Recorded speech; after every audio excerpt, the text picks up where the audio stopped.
Muling binuntutan ng mga barko ng China ang mga barko ng Pilipinas na nagsasagawa ng resupply mission sa West Philippine Sea. 3 beses ring tinutukan ng laser ang eroplano ng Bureau of Fisheries and Aquatic Resources. Yan ang ulat ni Ryan Lesigues. Para mas mapaigting pa ang presensya ng Pilipinas sa West Philippine Sea, muling nagsagawa ng Domain Awareness Flight ang eroplano ng Bureau of Fisheries and Aquatic Resources o BFAR. Kasama ang PTV News, unang isinagawa ang routine patrol sa bahagi ng Pag-asa Island nitong Setyembre 26. Pero hindi pa man tuluyang nakakalayo ang aming sinasakyang eroplano ng BFAR, agad na sumulpot ang 2 barko ng China. Una dito ang Chinese Coast Guard na may bow number 5202. Kasunod lamang nito ang barkong pangdigma ng China o ang kanilang People's Liberation Army Navy o PLAN sa layong 25 nautical miles mula sa coastline ng Palawan. Nasa 15 nautical miles lamang mula sa coastline ng Palawan yung ating layo, pero ilang barko na ng China yung namataan kasabay sa isinasagawang maritime patrol ng BFAR. Kasama dyan yung isang barko ng CCG at isang warship ng China. Kinabukasan, Setyembre 27, muling itinuloy ng BFAR ang maritime patrol. Pasado alas 7 ng umaga, umalis ang maliit na eroplano ng BFAR mula sa mainland Palawan, lulan pa rin ang PTV News. Iroquois Reef at Hasa-Hasa Shoal naman ang target sa araw na ito.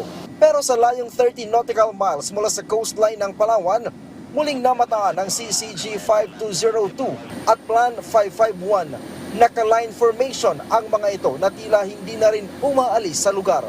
You are inside the exclusive economic zone of the Republic of the Philippines at just 30 nautical miles west of the Palawan mainland.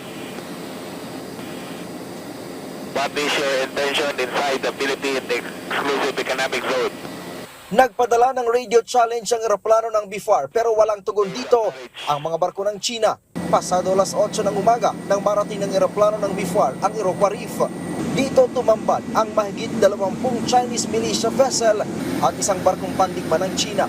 Napapalibutan at tila ba pinagmamasdan ang bawat galaw ng BRP Dato Bangkao at BRP Dato Pagbuaya ng BFAR na nagsasagawa ng resupply sa mga mangingisdang Pinoy. Pangalawang araw na itong isinasagawa nating maritime patrol, lulan itong BFAR plane, at nandito tayo ngayon sa bahagi ng Iroquois Reef kung saan nandito din yung 2 barko ng BFAR, at sa mga oras na ito ay tuloy yung kanilang pamamahagi ng krudo, at habang isinasagawa nila yan ay pinapalibutan sila ng hindi mabilang na Chinese militia vessel, at bukod sa mga Chinese militia vessel na nakapaligid sa kanila ay nandito rin hindi kalayuan yung isang warship ng China. Pero sa kabila ng hindi mabilang na mga barko ng China ay tuloy pa rin itong isinasagawang pamamahagi ng krudo ng BFAR ship doon sa mga mangingisdang nandito sa bahaging ito. Ang Iroquois Reef ay nasa bahagi ng southern end ng Recto Bank na pinaniniwala ang maraming deposito ng langis.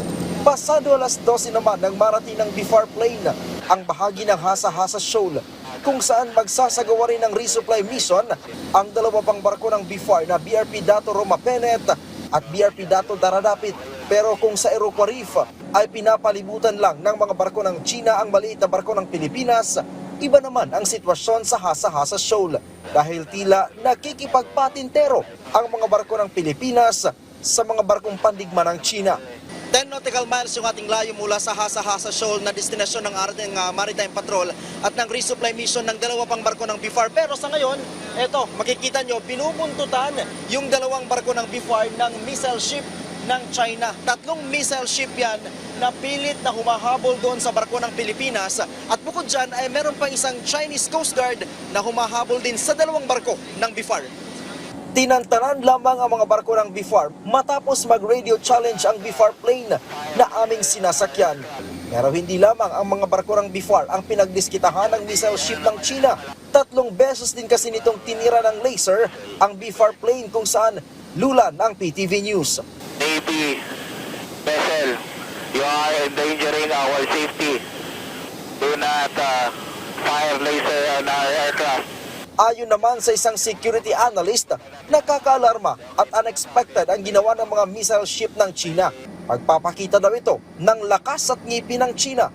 Tingin ko isang provocation ito at yung pagle-laser nila sa mga eroplano natin, hindi lang ginagawa sa atin ito, kundi ginagawa rin ito sa mga malalaking bansa katulad ng Australia, US, at nakita natin na yung ganitong mga Grayson tactics nila, ginagawa pa rin nila sa atin.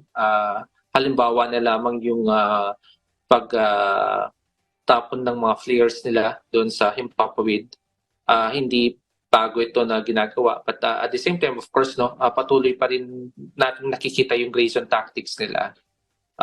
It could be possible na ito yung way nila para itaboy tayo doon sa sarili nating teritoryo. Hindi rin daw dapat dinotolerate ang mga pangaharas ng China dahil magre-resulta ito sa paglala ng girian sa pagitan ng Pilipinas at China sa West Philippine Sea.